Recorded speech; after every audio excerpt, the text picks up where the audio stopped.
The wooden front door shut right in my face after my own flesh and blood told me that I should be grateful she even allowed me to step onto the porch.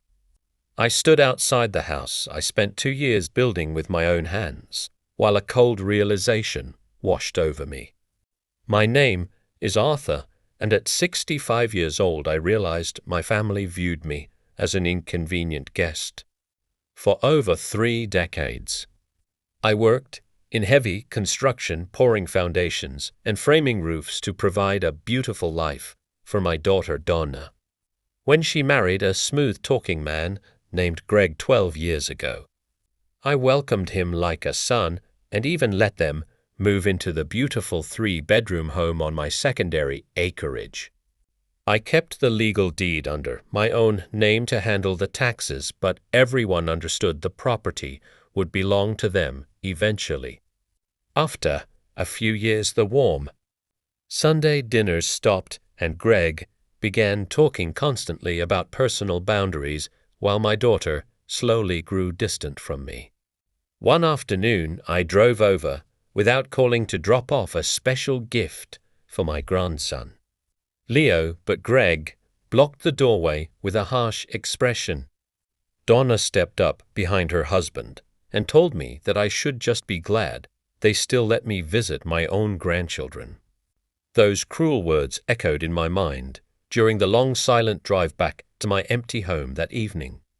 I sat in the dark, remembering how I worked double shifts for years so Donna could graduate from college completely free of debt.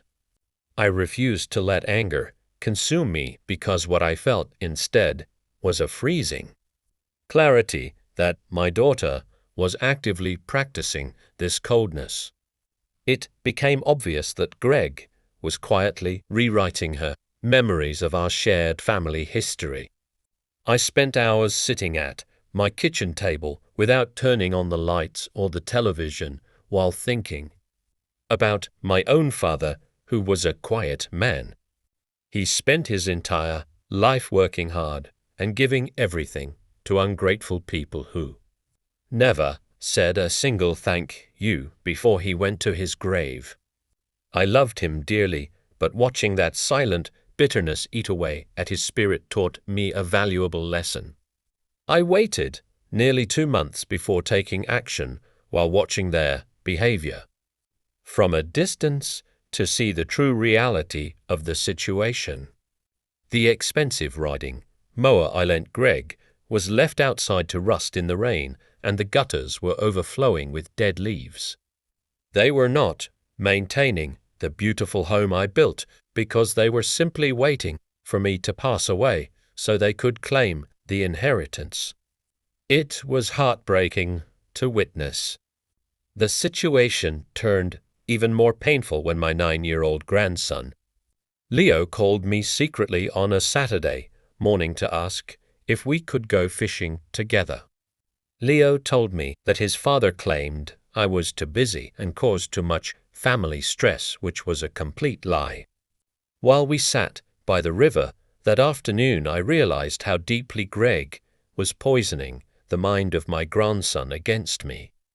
The final straw arrived when my longtime neighbor Hank informed me that he saw Greg at the county office asking detailed questions about property boundaries and land values.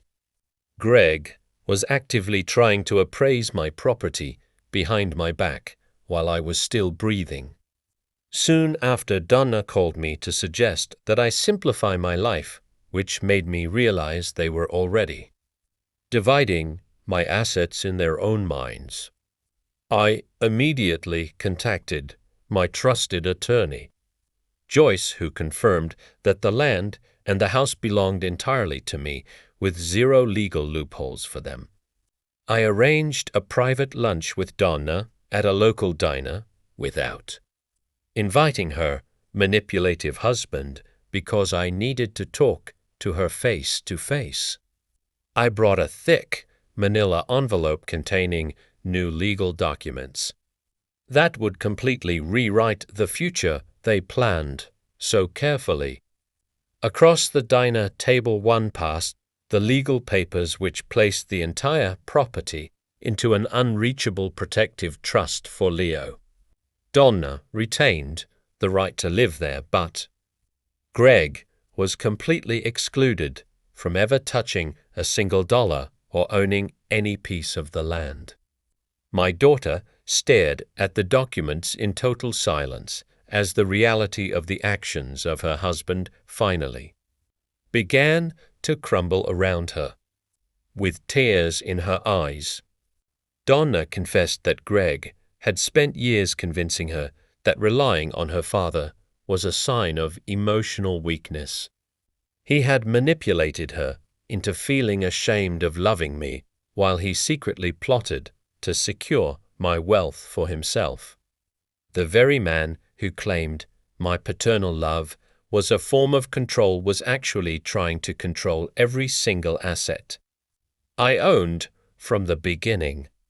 Their toxic marriage ended 5 months later during a bitter divorce proceeding where Greg discovered that the entire estate was completely locked away from him forever.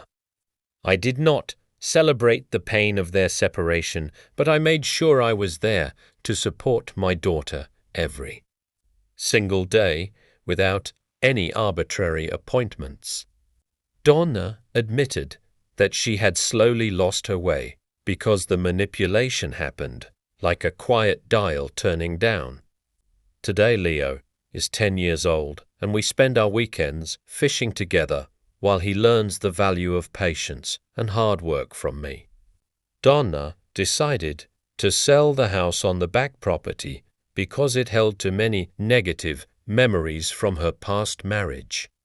Every single dollar from that sale went directly into a locked educational fund to guarantee a bright future for my grandson. Rebuilding the fractured bond with my daughter required immense patience and understanding as we navigated the emotional aftermath of those painful years. Donna had to unlearn the toxic narratives that had been drilled into her mind, while I had to learn how to open my heart. Again, without fear. Slowly, we replaced the cold distance with genuine laughter and rediscovered the deep love that had always existed between us. Looking back at that painful afternoon on the porch, I realized that those harsh words were actually a gift that woke me up inside. Generosity shown to people who view it as a weakness will always be treated as permission for them to take more. I lost precious time with my daughter, but standing up for my legacy allowed us to find our way back to true family devotion.